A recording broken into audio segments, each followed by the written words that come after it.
Hi everyone, and welcome to Tuesday. We're not calling it Technique Tuesdays anymore because, hey, we're doing a lot of stuff other than just different techniques. So, yes, we're going to talk placemats because, because I know it's old school.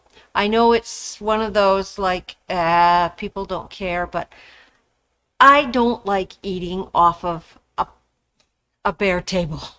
I don't like that sound on the tabletop of the plates and things like that. So I always use placemats or tablecloths or something at home, and you build up a repertoire of placemats. And I thought it would be kind of fun just to let people know how easy it is to make a placemat. Besides, we've got some really, really cute placemat fabrics. So that's what I'm just going to show you for the first part of today, and then we're going to do a little bit of sewing on one. So we're going to start. Dawn has left me a basket of goodies, here. And we're going to start. These are just basic placemat patterns, and some of them are pretty straightforward. These are just basic patterns, and a lot of times you're going to get both a placemat and a table runner on your pattern. So it's a great way to use up some of those smaller pieces of fabric you have. It's a great way to try out a new technique. This one's kind of intriguing. I don't know how they make that, but that would be a fun one to practice with.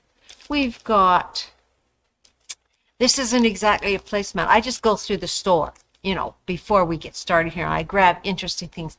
This isn't a placemat, but it could easily function as a placemat or table topper. But it comes set out like this, and then when you're ready to travel with it, you just tuck those corners together and you have a nice little carrying bag. Quick, easy summertime projects is what we're looking for this time of year. Here's a cute one. Just says relax on it. We got a pair of flip-flops. We've got a nice beach chair. And we've actually got, Dawn has put out our little sample of that one as well. Cute little placemat. Whether you use it, make a set of them and use them at all the places on your table, or you just want to do one and have it as a table center. I thought these guys were kind of fun. So if you have a larger family, wouldn't it be fun to do the whole set and everybody could have their own placemat and just keep things separate? We've got the patchabilities, of course. They do a lot of placemats and table runners. I'm just going to run through some of these here that Dawn has popped out for us. But obviously, we have to do this one. This one is called Gnome is Where You Park It. So summertime camping, and that pattern makes either a bench pillow or a table runner. So that would be kind of fun to do a table runner if you have a small table and just run it across for two people.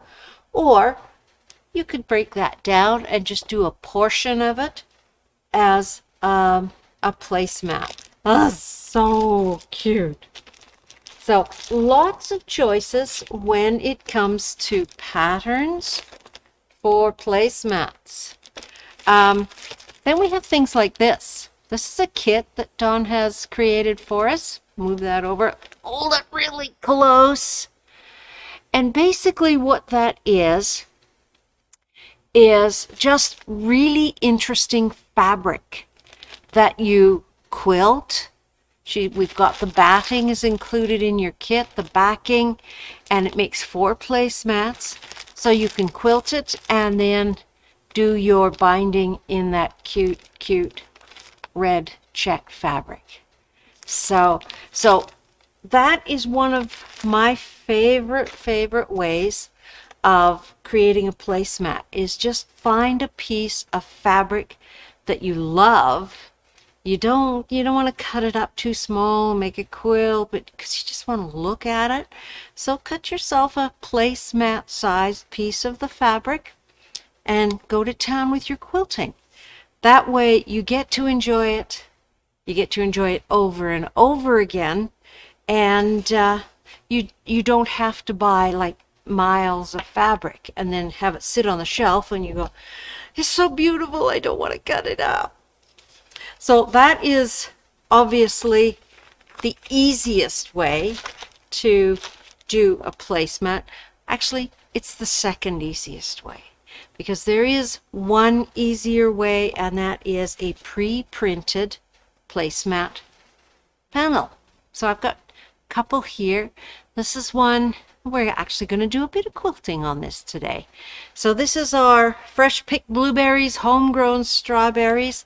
If you look behind over on this side, Dawn's got that fabric set out right here. And there's a whole, I'm not getting it in there. There's a whole line of fabric that goes with this guy. So if you want to put a border on your placemat, make it a bit bigger. There's lots of coordinates. I'm going to move this chair. I'm shorter than Leah. I don't need to sit on the chair. You can see stacked up here some other selections in a pre-printed placemat panel. So if you've got somebody who likes to farm, that would make a really, really cute set of placemats. You've got the plaid border on one side here that you can incorporate into your placemat, or you can use it separately, whichever you prefer. That's a really cute one. Of course, a couple of examples. Let's pull this guy out. If you like, oh, let's fold it over. How about something with a nice wine theme? That one's upside down. Turn that guy over. There we go. There we are. So there's another lovely set of placemats, a little more formal, that would look great just quilted up. So lots of choices there, and of course we can't forget, because hey, it's summertime, we don't want to spend all the time in front of the sewing machine, that Christmas is coming. And Christmas is a great time to explore just different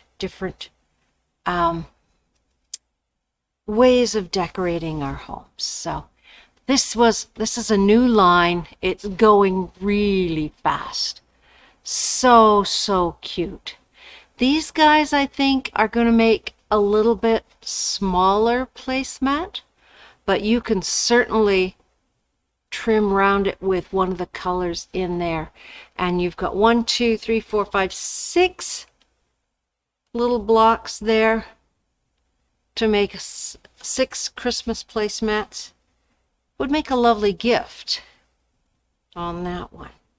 So how do you quilt it? Lots of people don't want to spend a lot of time quilting things like this, but I find that a placemat is one of the easiest way to practice your free motion skills and to practice quilting on your home machine. If you've never done it, it's a great way to refine your skills, to learn how to take care of it. So I've got a couple of these prepared. I've got them layered with a basic backing fabric. I'm just using muslin this time.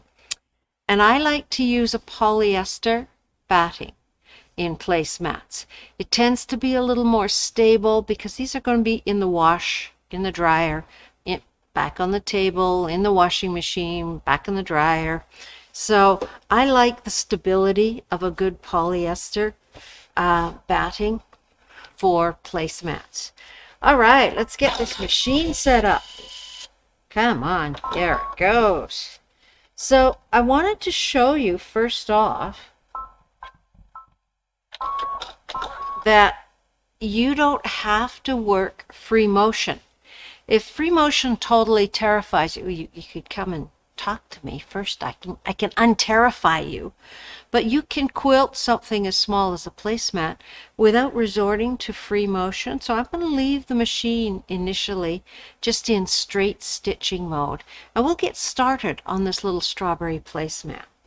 So you can see on this placemat, we've got some pretty good straight lines. So the first thing I'm going to do is line up where I want to stitch.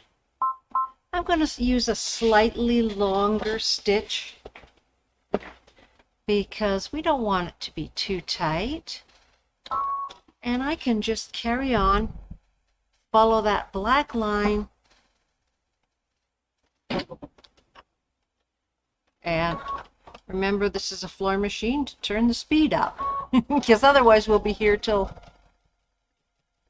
the sun goes down. So it's perfectly easy to quilt your placemat without having to do free motion. Now you can go right slow.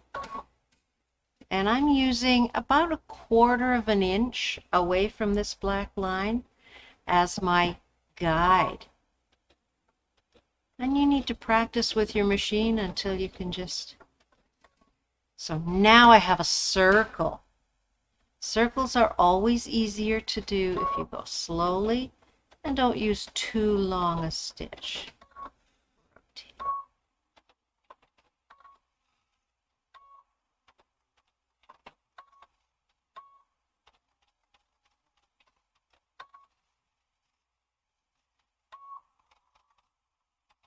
So you'll notice that I don't have any basting pins or anything in this.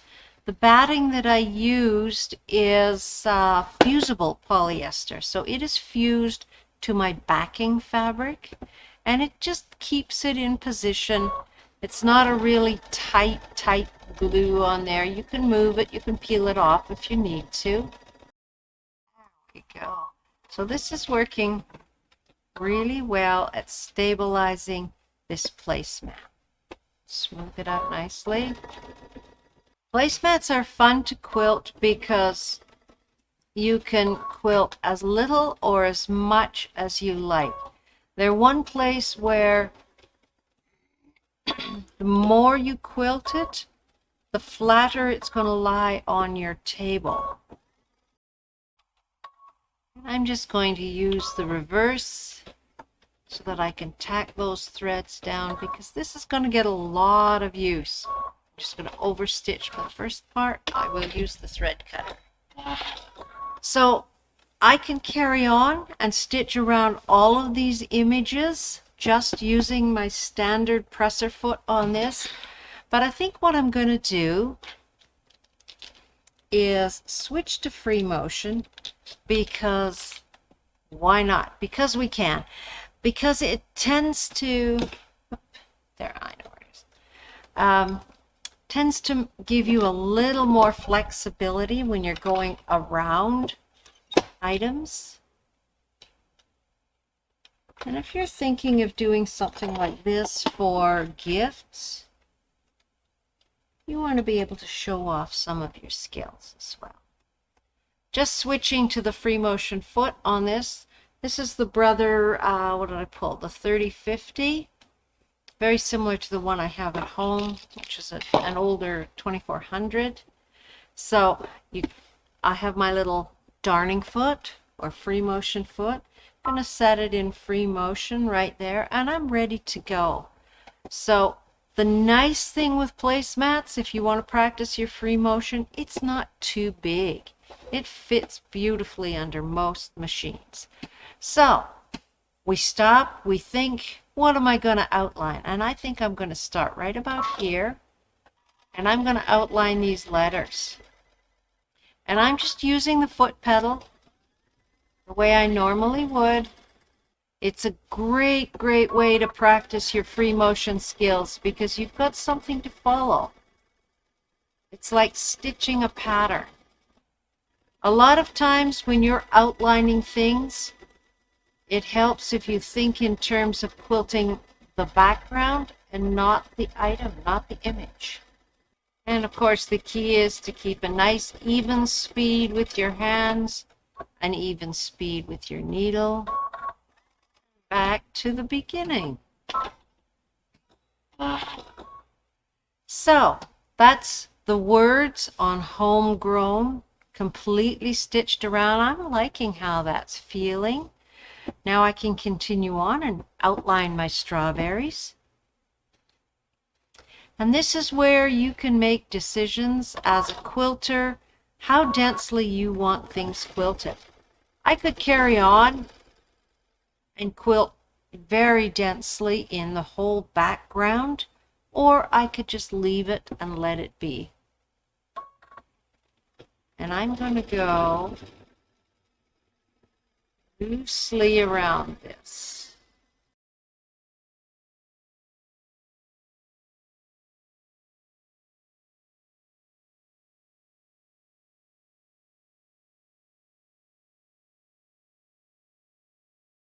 Now, I would be the sort of person who would want to change thread colors to do the strawberries. You may not be that particular.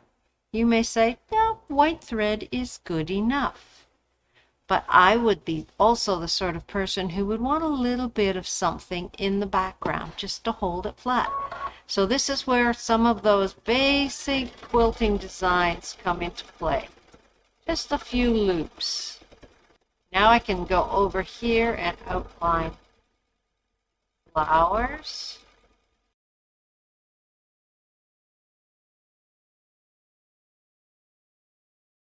The faster my needle moves, the faster I have to move my hands to keep that even stitch length. And if it's not quite even, it's a placemat. And how are we doing?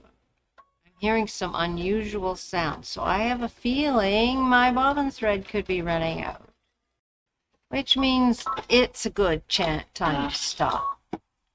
So you can see the close-ups. That has taken perhaps 20 minutes, and we have outlined this. We've outlined our letters, and I have quilted the fill in this top area. So you can see that each placemat might take you half hour, maybe a little bit more, and you can whip off a set of these in a couple of hours at home. And you can see the difference. You can see how this part is fairly stiff with the stitching on it, like that. And this part, where there's less stitching, is still soft. The choice is up to you. I tend to like my placemats like this because we don't want to have to spend time ironing them after they're washed. And so if they're densely quilted, they're going to lay nice and flat. And that is a really, really cute placemat. Now you're going to put your small plates. We were talking about small plates earlier. We don't want too big a plate because it's summertime on that. And it's going to look adorable, adorable on your table. So that's what we have for you today. Fun to quilt, simple projects, easy projects, because it's fairly nice out. At least today's been fairly nice. And we don't want to spend all of our time indoors. We want to take the opportunity to enjoy our summertime while we have it. So lots of options. You can pick up a pre-printed placemat panel and just work from that. You can actually piece or applique a placemat for a gift, for yourself, treat yourself. There's so many cute designs. And then you can always think ahead, work towards Christmas, and make those really, really cute Christmas placemats. So if you're old school like me and you like to have something on the table when you set that plate of hot dogs down on it, then always consider picking up these placemat panels. Thanks for joining us today, everybody. It's been nice talking to you. Consider picking up a placemat panel, and as always, stay calm, stay kind, stay safe. Bye.